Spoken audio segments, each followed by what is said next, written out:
Hey, I'm Johnny from Johnny's Vintage Motorcycle Company. And one of our new products we're offering for sale here is we have a set of upper and lower fork tubes for the Kawasaki H1 72 to 75. And what we've done here, these will also fit an H1, and it would be like an H1B, which is 72, all the way up to 75 H1. I'm not sure about 76 KH500. But anyway, these lower legs have been polished out. They're really nice. No injuries or anything. It's all good stuff. We have a new seal behind here. These are new nuts. We have new fork seals on the inside. We have the new dust shields right here on the outside.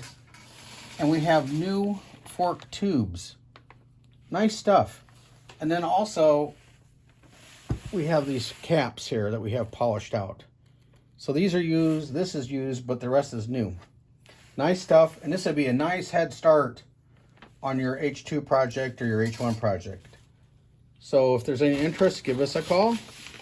And thank you so much for tuning into our products. Thank you.